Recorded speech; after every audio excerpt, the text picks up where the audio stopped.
Assalamualaikum warahmatullahi wabarakatuh. Kami dari kelompok 2 akan membahas masa kejayaan Islam.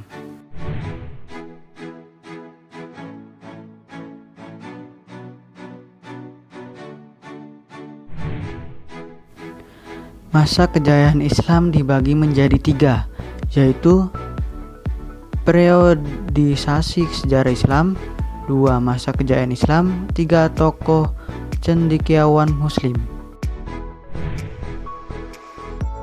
Kehidupan dunia dan akhirat di hati seorang manusia ibarat dua skala keseimbangan. Ketika salah satunya menjadi berat, maka yang lain akan menjadi ringan. Amr bin Abdullah. 1. Periodisasi sejarah Islam. Harun Nasution dalam buku Islam Ditinjau dari berbagai aspeknya membagi sejarah Islam ke dalam 3 periode besar berikut. Yang pertama, periode klasik dari 650 sampai 1250 Masehi. Periode klasik merupakan periode kejayaan Islam yang dibagi menjadi 2 fase, yaitu fase ekspansi integrasi dari 650 sampai 1000 Masehi dan fase disintegrasi 1000 sampai 1250 Masehi. Dan yang kedua, periode pertengahan dari 1250 sampai 1800 Masehi. Periode pertengahan merupakan periode kemunduran Islam yang dibagi menjadi 2 fase, yaitu fase kemunduran 1250 sampai 1500 Masehi dan yang kedua, fase munculnya ketiga kerajaan besar dari 1500 sampai 1800 Masehi. Yang ketiga, periode modern. Periode modern dari tahun 1800 sampai seterusnya, ditandai dengan munculnya pembaharu Islam. Masa kejayaan Islam. Masa kejayaan Islam terjadi pada sekitar tahun 650 sampai 1250 Masehi. Periode ini disebut periode klasik. Pada kurun waktu itu terdapat 2 kerajaan besar, yaitu Kerajaan Umayyah dan Kerajaan Abbasiyah. Pada masa Bani Umayyah, perkembangan Islam ditandai dengan meluasnya wilayah kekuasaan Islam dan berdirinya bangunan-bangunan sebagai pusat dakwah Islam. Sementara perkembangan Islam pada masa Bani Abbasiyah ditandai dengan pesatnya ilmu pengetahuan dan perkembangan Islam disebabkan oleh faktor internal dan eksternal sebagai berikut. Faktor internal. 1. Konsistensi dan istiqomah umat Islam kepada ajaran Islam.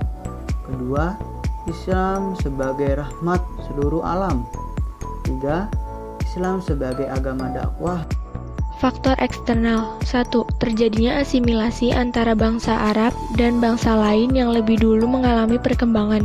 2. Gerakan terjemah pada masa periode klasik, usaha penerjemah kitab-kitab, dan sebagainya. Pada masa periode klasik, selain faktor tersebut, kejayaan Islam ini disebabkan pula oleh adanya gerakan ilmiah atau etos keilmuan dari para ulama yang ada pada periode klasik tersebut, yaitu 1. Melakukan maksimal ajaran Al-Quran menyuruh menggunakan akal untuk berpikir. 2. Melaksanakan hadis. Banyak hadis menyuruh untuk terus menuntut ilmu, bukan ilmu agama saja tapi semuanya. 3. Mengembangkan ilmu agama dengan beristihad, ilmu pengetahuan umum dengan mempelajari ilmu filsafat Yunani. 4. Ulama yang berdiri sendiri menolak menjadi pegawai pemerintah. Gerakan ini menciptakan tokoh-tokoh seperti 1. Ilmu filsafat. A. Al-Kindi dari 809 sampai 873 Masehi. B. Al-Farabi wafat pada tahun 916 Masehi. C. Ibnu Bajjah wafat pada tahun 523 Hijriah. D. Ibnu Tufail wafat pada tahun 581 Hijriah. E. Ibnu Sina pada tahun 980 sampai 1037 Masehi.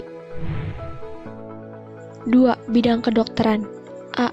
Jabir bin Hayyan wafat pada tahun 778 Masehi. B. Hurain bin Ishaq dari tahun 810 sampai 878 Masehi. C. Thabib bin Qurra dari tahun 836 sampai 90 Masehi. 3. Bidang matematika, Umar Al-Faruqan dan Al-Khawarizmi. 4. Bidang astronomi, A.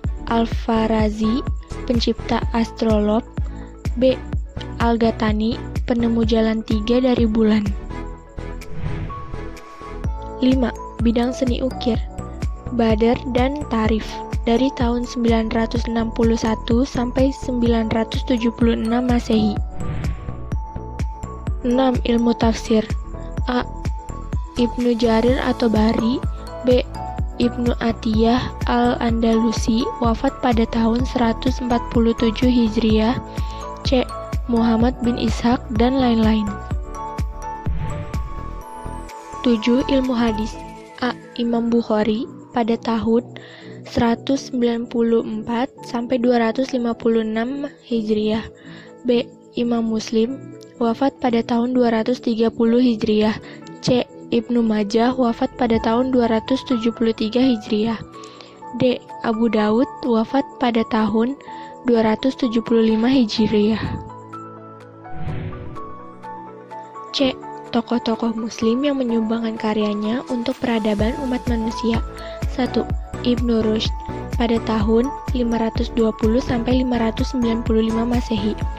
Bernama lengkap Abu Al-Walid Muhammad Ibnu Rushd, lahir di Cordova, Spanyol, pada tahun 520 Hijriah dan wafat di Marrakesh, Maroko, pada tahun 595 Hijriah. Beliau menguasai ilmu fikih, ilmu kalam, sastra Arab, matematika, fisika astronomi, kedokteran, dan filsafat.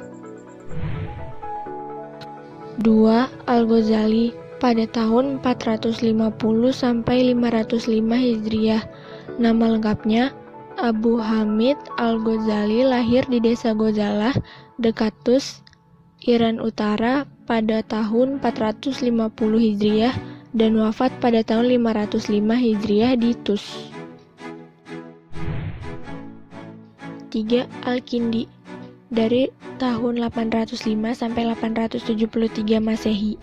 Nama lengkapnya Yakub bin Ishaq Al-Kindi, lahir di Kufah pada tahun 805 Masehi dan wafat di Baghdad pada tahun 873 Masehi. Hasil karyanya bidang filsafat, logika, astronomi, kedokteran, ilmu jiwa, politik, musik, dan matematika.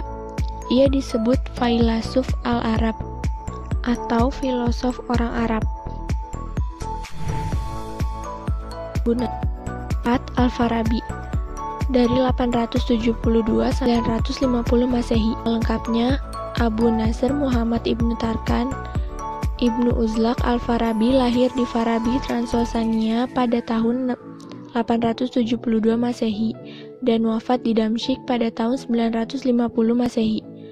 Al-Farabi menekuni berbagai bidang ilmu pengetahuan, yaitu logika, musik, kemiliteran, metafisika, ilmu alam, teologi, dan astronomi. 5. Ibnu Sina, dari tahun 980 sampai 1037 Masehi. Nama lengkapnya Abu Ali Al-Husain Ibnu Abdullah Ibnu Sina, lahir di desa Afshana, dekat Bukhara, wafat dan dimakamkan di Hamzan. Beliau belajar bahasa Arab, geometri, fisika, logika, ilmu hukum Islam, teologi Islam, dan ilmu kedokteran. Beliau menulis lebih dari 200 buku. Karyanya yang terkenal berjudul Al-Kanun fi At-Tab, yaitu ensiklopedi tentang ilmu kedokteran, dan Al-Shifa, ensiklopedi tentang filsafat dan ilmu pengetahuan. Sekian dari kelompok kami, kurang lebihnya mohon maaf. Wassalamualaikum warahmatullahi wabarakatuh.